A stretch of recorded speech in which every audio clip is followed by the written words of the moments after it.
하나님의 말씀 누가복음 16장 19절부터 31절까지입니다. 봉독하겠습니다.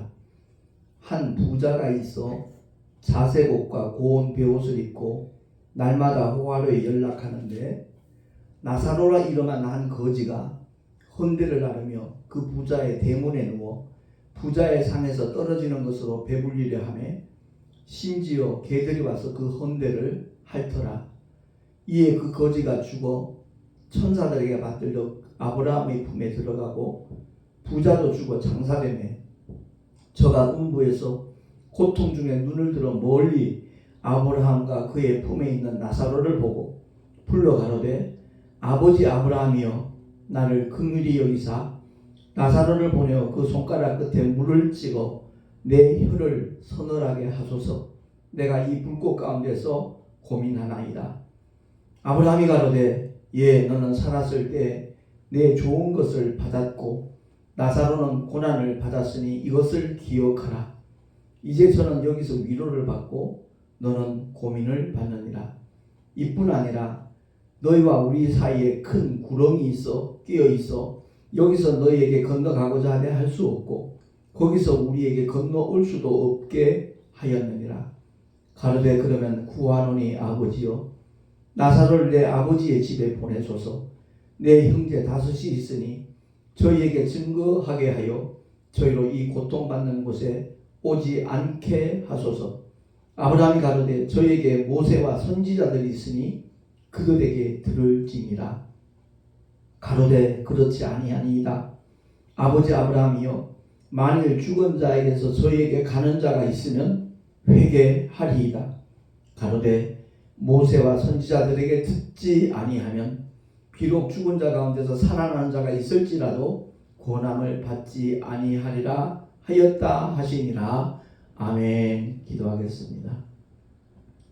하나님 아버지 부자와 거지 나사로에 관한 말씀을 오늘 우리에게 허락하여 주셨사오며 이 말씀에 참된 뜻이 무엇인가 의미가 무엇인가 우리 모두 깨닫게 하시고 참으로 하나님께서 기뻐하시는 삶의 자리에 나갈 수 있는 우리 모두가 되게 하여 주시옵소서.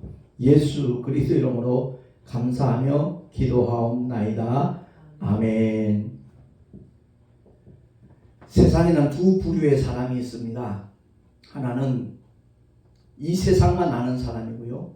다른 한 부류는 이 세상이 전부가 아니고 영원한 세상이 있음을 알고 그 세상을 바라보며 살아가는 사람들입니다. 사도 바울은 율법 아래 있을 때는 예수 믿는 사람이 가장 싫었어요. 미웠어요. 그래서 그 예수 믿는 사람들을 잡아서 감옥에 가두는 일에 앞장섰던 사람이 사도 바울이었습니다. 청년 사울의 시절에 그가 그런 삶을 살았습니다. 그러나 그 일을 치우기 위해서 열심히 다메섹으로 가다가 그 다메섹 도상에서 부활하신 주님을 만났거든요. 주님을 만나고 난 다음에 그 삶의 방향이 완전히 바뀌어졌습니다. 그야말로 율법 아래 있을 때와 복음 안에 들어온 사도 바울은 전혀 다른 사람이었습니다.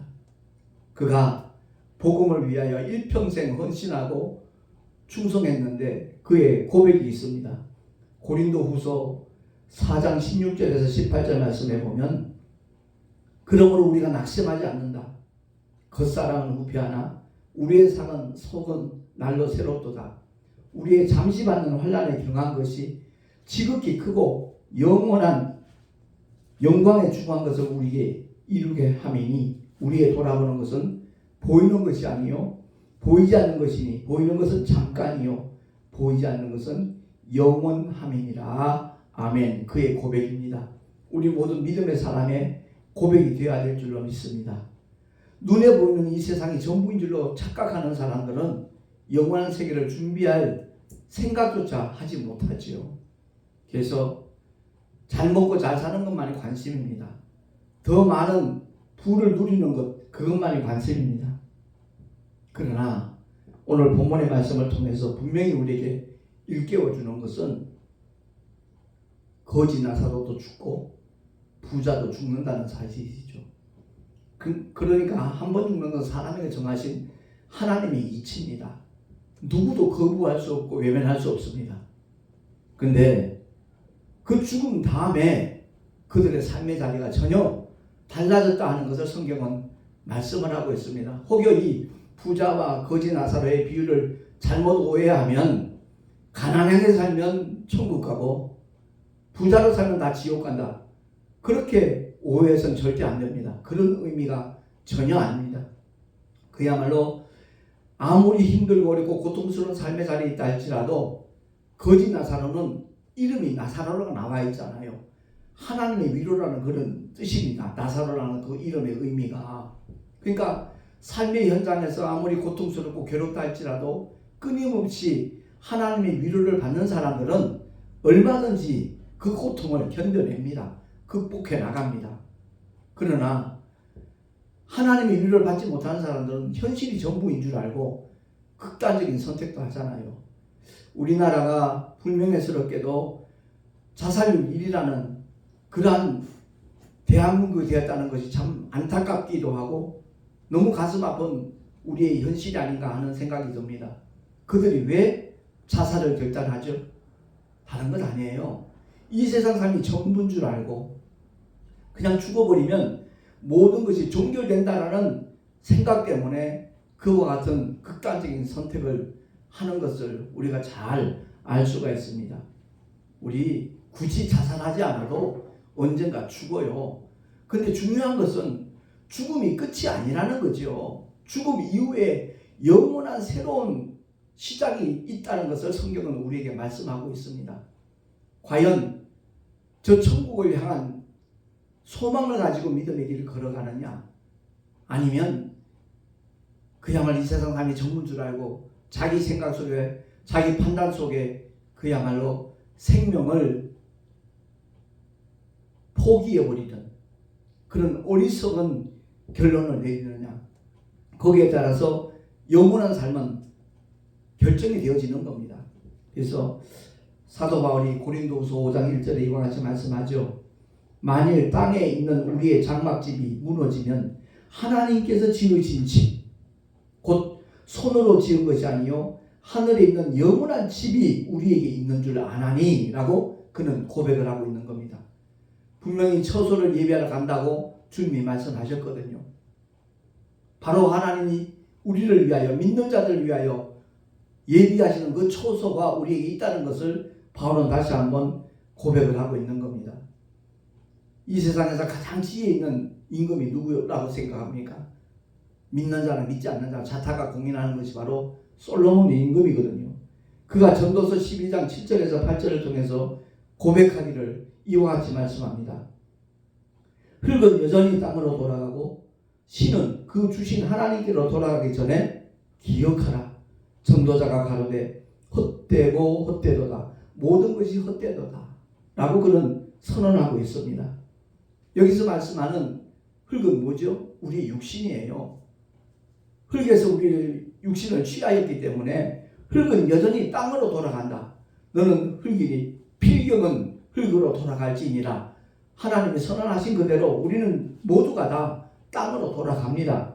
그런데 우리 육신 속에 있는 하나님의 형상대로 그 모양을 따라 지음을 받은 신, 그 영은 그것을 주신 하나님께로 돌아가기 전에 기억을 하라는 겁니다.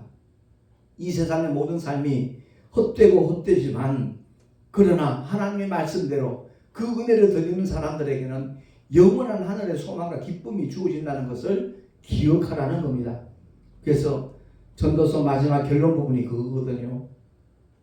일의 결국을 다 들었으니 하나님을 경외하고 그 명령을 지킬지어다.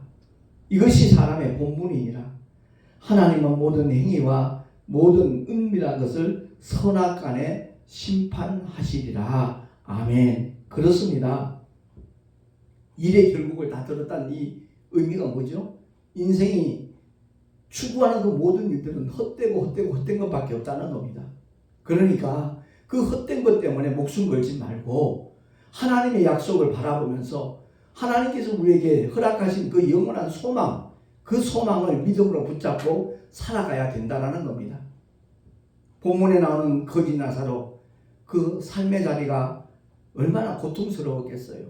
더더구나 피부병 때문에 개들이 와서 헌대를 할 때 그 마음의 상처 아마 이루 말할 수 없을 겁니다.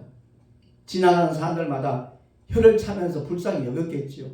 그럼에도 불구하고 그는 오늘날 한국 사람들이 가장 많이 선택하는, 힘든 가운데 선택하는 극단적인 선택, 자살을 하지 아니하고 끝까지 누가 조롱하고 누가 비웃어도 거기에 흔들리지 아니하고 그는 하나님의 생명을 그야말로 믿음으로 지켰다는 겁니다. 우리의 목숨을 취하여 가는 그 순간까지 그야말로 믿음으로 인내하는 그 모습을 우리에게 보여주고 있는 겁니다. 그렇습니다. 언젠가는 우리가 나그네 지기를 떠날 텐데 오늘날 세계 정세를 보면요, 참 마지막이 그리 멀지 않았다 하는 느낌을 누구나 다 갖고 있거든요. 베드로후서 3장 10절에서 13절에 보면 이렇게 선언합니다. 주의 날이 도적같이 오리니 그날에는 하늘이 큰 소리로 떠나가고 체질이 뜨거운 물에 풀어지고 땅과 그 중에 있는 모든 일이 드러나리로다. 이 모든 것이 이렇게 풀어지리니 너희가 어떤 사람이 되어야 마땅하뇨? 거룩한 행실과 경건함으로 하나님의 날이 임하기를 바라보고 간절히 사모하라. 그날에 하늘이 불에 타서 풀어지고 체질이 뜨거운 물에 녹아지려니와 우리는 그의 약속대로 의에 거하는 바 새 하늘과 새 땅을 바라보도다 라고 베드로는 선포하고 있는 겁니다. 주의 날이 도적같이 올 것이라는 거죠. 지금 세계 정세가 그래요. 모든 나라가 보유하고 있는 TNT를 그야말로 한꺼번에 폭발을 시키면요, 이 지구가 10번도 더 녹아지고 없어진다는 거예요.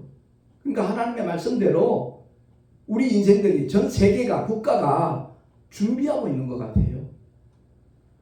그날에는 하늘이 큰 소리로 떠나가 체질이 뜨거운 물에 풀어지고 땅과 그 중에 있는 모든 일이 드러나게 될 것이다 라고 경고하고 있습니다. 그러니까 우리가 어떤 삶을 살아야 될 것인가, 어떤 사람이 되어야 마땅할 것인가, 거기에 대해서 베드로는 다시 한번 일깨워주고 있는 겁니다. 거룩한 행실과 경건함으로 하나님의 날이 임하기를 바라봐야 되고 간절히 사모해야 된다라고 말씀하고 있는 겁니다. 그야말로 우리는 하나님의 약속대로 의에 거하는 바 새 하늘과 새 땅을 바라보는 믿음의 삶을 우리 모두가 살아갈 수 있기를 예수 이름으로 축원합니다. 사실 어저께 저희 장모님 생신이어서 우리 처제 집에 이제 다 형제들이 모였는데 가보고 전 깜짝 놀랐어요.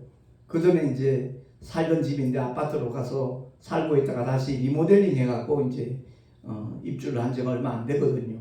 가봤더니 눈을 의심할 만큼 완전히 딴 집 같더라고요.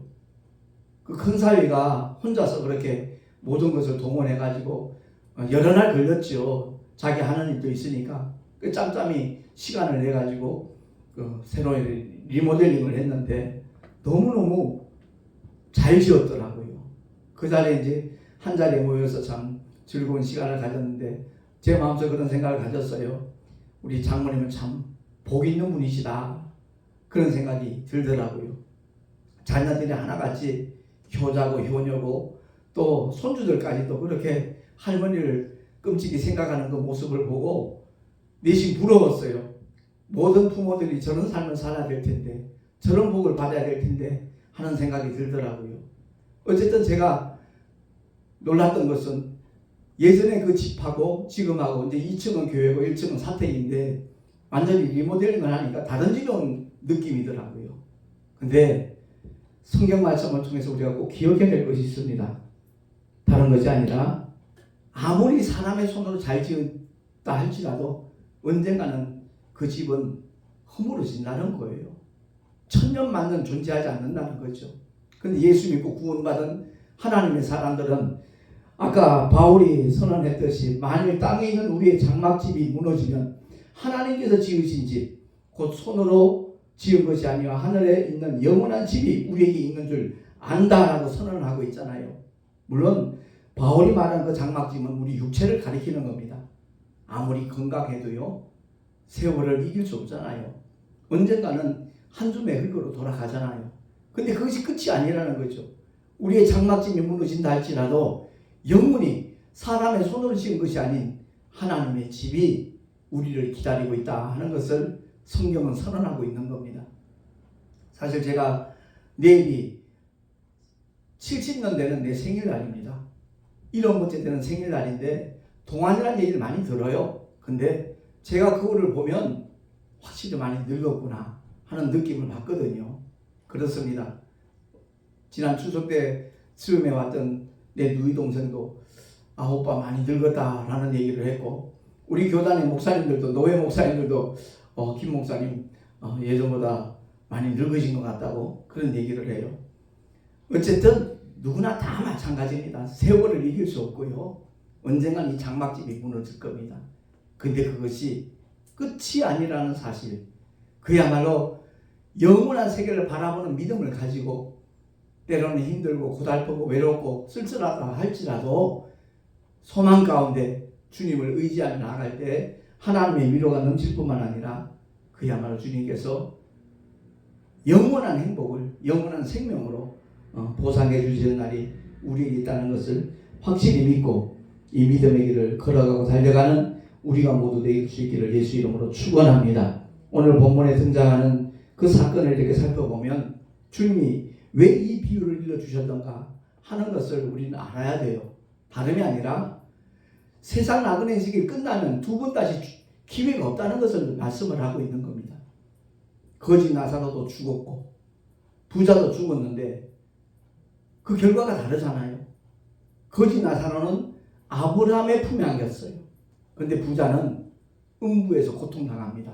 불꽃 가운데서 신음하고 있는 것을 우리에게 보여주고 있어요. 그렇습니다. 나그네 인생을 사는 날 동안 믿음을 가지고 사느냐 그렇지 않느냐에 따라서 그 결과는 다르다는 것이고, 그 결과는 결코 돌이킬 수 없다는 겁니다. 번복할 수 없다는 겁니다. 그래서 이 세상 사는 동안에 나사로가 비참한 삶을 살았지만 그 어려운 중에서 믿음을 지켰기에 영원한 하나님의 보상, 하나님의 위로가 주어졌다는 것을 오늘 본문은 말씀을 하고 있는 겁니다.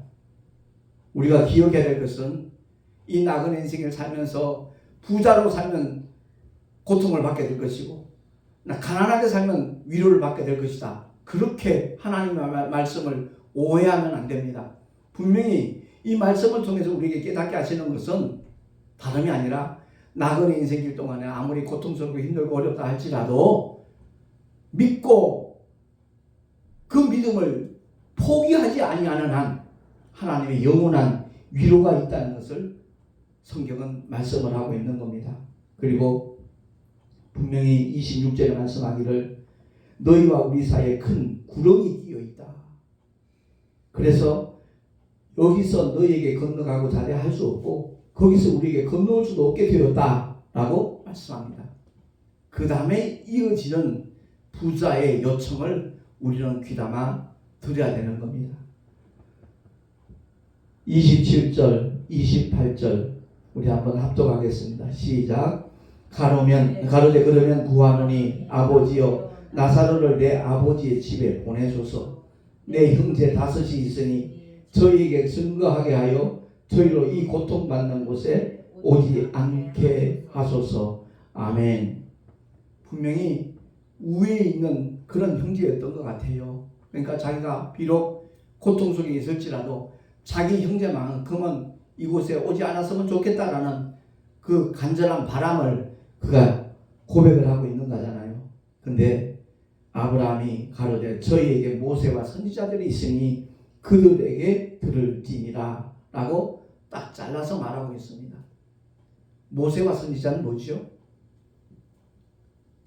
성경을 통해서 우리에게 선언하고 있는 건 모세는 율법을 전수한 사람이잖아요.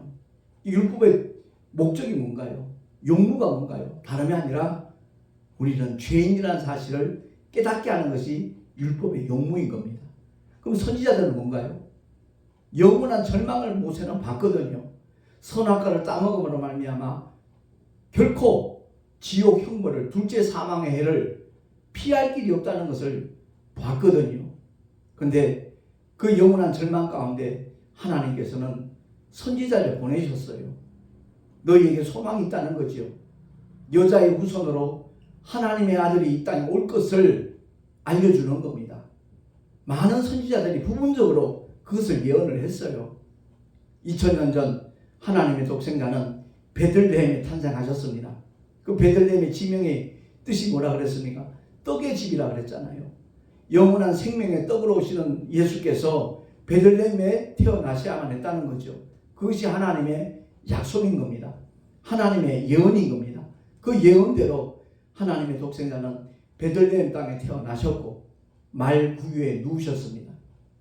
아무리 천한 사람도, 신분이 낮은 사람도 얼마든지 찾아올 수 있는 말 구유에 주님은 누우셨어요. 왜? 짐승과 별로 다를 바가 없는 죄인들이 구원받을 수 있도록 그야말로 우리 짐승들의 먹이가 되기 위해서 말 구유에 누우셨다는 상징적인 의미가 있는 겁니다. 그래서 예수께서 이 땅에 오셔서 그 몸과 피를 찢기고 흘려주신 이유는 영원한 양식이고 영원한 음료가 되는 그 주님의 살과 피를 먹고 마심으로써 예수 안에 있는, 아들 안에 있는 아버지의 생명을 우리 모두가 취할 수 있도록 하기 위하여 하나님의 독생자는 이 땅에 오셨다는 겁니다. 그래서 이 부자가 요청했지만 아브라함은 그렇게 말하는 겁니다. 모세와 선지자에게 듣지 아니하면 결코 소용이 없다는 것을 얘기를 하고 있습니다. 근데 이 부자는 다시 한 번 더 자기 생각을 내세우잖아요. 만약 죽은 사람 가운데 가는 사람이 있으면 그의 말을 들을 것이다 라고 말하지만 아브라함은 다시 선포하잖아요. 비록 죽은 자 가운데서 살아나는 자가 있을지라도 권함을 받지 아니하리라. 그렇습니다. 율법과 선지자를 우리가 읽으면서도, 구약을 읽으면서도 그 용무가 무엇이고 목적이 무엇인가 이것을 깨닫지 못하면 구원에 이를 수 없는 겁니다.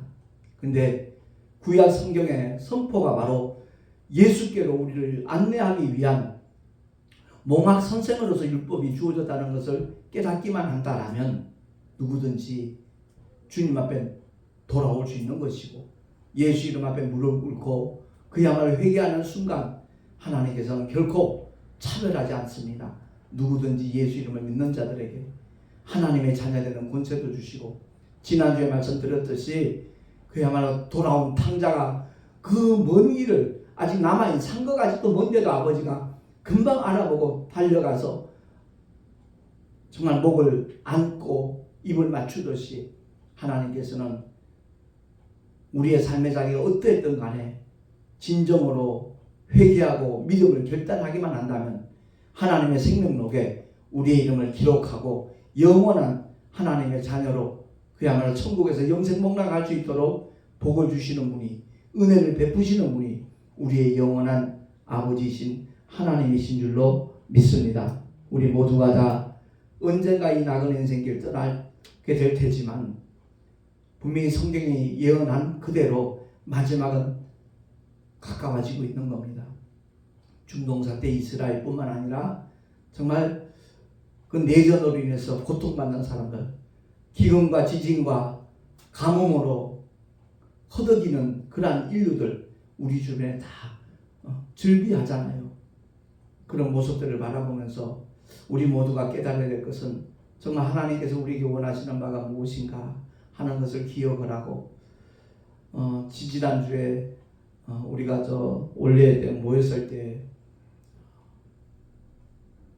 그 이바울 목사님이 증거하는 그 선교 현장의 그 메시지를 들으면서 참 가슴이 다시 한번 뜨거워지는 것을 느꼈거든요. 그렇습니다. 하나님이 원하시는 것 다른 것 아닙니다. 전도하고 선교하는 삶의 자리에 동참하는 믿음의 사람들이 많아질 때 하나님께서 기뻐하시고 그야말로 그들을 통하여 하나님의 영광도 나타내 주실 줄로 믿습니다. 오늘 본문의 결론은 다른 것 아닙니다. 율법과 선지자에 듣지 않으면 어느 누가 뭐라고 말을 해도 그들은 깨닫지 못하고 돌이킬 수 없다 하는 것을 성경은 말씀을 하고 있는 겁니다. 아무쪼록 믿음의 길 걸어갈 때 때로는 유혹도 있고 고통도 있고 모함도 있고 별의별 어려운 문제들을 다 경험할 수 있지만 그 가운데서 끝까지 믿음으로 인내할 수 있는 그러한 하나님의 사람들이 된다면 그들을 통해서 하나님께서는 분명히 영광을 나타내 주실 줄로 믿습니다. 본문의 결론은 다른 것 아닙니다. 힘들고 어려워도 끝까지 믿음을 지킨 자들에게는 엄청난 놀라운 영화로운 반전이 주어진다 하는 것을 성경은 말씀하고 있는 겁니다. 아무쪼록 우리 모두가 다 정말 주님의 말씀 굳게 붙잡고 예수의 이름으로 넉넉히 승리하는 하나님의 사람으로 주 앞에 영광 돌리는 그러한 믿음의 주인공들이 될 수 있기를 예수 이름으로 축원합니다. 기도하겠습니다. 하나님 아버지, 당대에 정말 너무 유명하게 알려진 사람 같지만 부자는 그 이름이 드러나 있지 않습니다. 반면에 가장 비참하고 헐벗고 참 고통의 현장 속에 있었지만 그 거지는 이름이 나사로라고 나타나 있습니다. 하나님의 위로를 받으면서 끝까지 믿음의 길을 걸어가는 오늘날의 많은 믿음의 성도들을 또한 상징하는 줄로 압니다. 우리 모두가 다 끝까지 믿음을 지킬 수 있도록 성령 하나님 역사하여 주시옵소서. 우리 구주 예수 그리스도 이름으로 감사하며 기도하옵나이다. 아멘. 교회 소식 주보를 참고하시기 바랍니다. 내일입니다. 우리 교단 실행위원회 목사님들과 함께 총회장 연임 감사 예배를 하나님 앞에 드리게 됐습니다. 이런 자리를 마련할 수 있도록 익명으로 헌금하신 친구 목사님이 있습니다. 그분께 개인적으로 다시 한번 감사를 드리고요. 14일날 화요일입니다. 사단법인 한국장로교 총연합회 정기총회가 기독교 100주년 기념관에서 있습니다. 위에서 기도해 주시면 참으로 고맙겠습니다. 다름 아니라 상임 회장으로 이렇게 두 분이 출사표를 던졌는데 하나님께서 정말 꼭 필요로 하시는 그러한 목사님이 상임 회장이 될 수 있도록, 왜냐하면 상임 회장이 차기 회계 때 대표 회장이 되는 것이거든요. 그래서 굉장히 중요한 선거가 있습니다. 위에서 기도해 주시면 대단히 고맙겠습니다. 그리고 택시 전도와 총회장 사명 잘 감당하도록 계속 제가 중보기도를 부탁하는 이유가 두 가지를 온전히 감당하려니까 상충되는 게 있거든요. 총회장 사명을 온전히 감당하려니까 택시 전도하는 시간을 많이 또 희생을 시켜야 되고 포기를 해야 되는 그런 일들이 있어서 두 가지를 잘 지혜롭게 잘 이뤄나갈 수 있도록 중보기도가 필요합니다. 위에서 기도해 주시면 대단히 감사하겠습니다. 드린 예물 위해서 축복기도하고 축도로 예배를 마치도록 하겠습니다.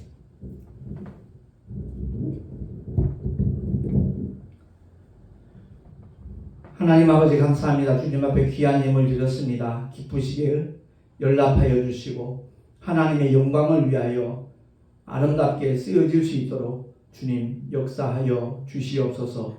드린 손길들마다 복되게 하시고 삶의 자리에서 늘 하나님이 함께 하시는 그 믿음의 증거들이 보여지게 하여 주시옵소서. 이 예물이 쓰여지는 곳곳에 복음의 역사가, 새 생명의 역사가 일어나기를 간절히 소망하옵고 우리 구주 예수 그리스도 이름으로 감사하며 간절히 축복하며 기도하옵나이다. 아멘.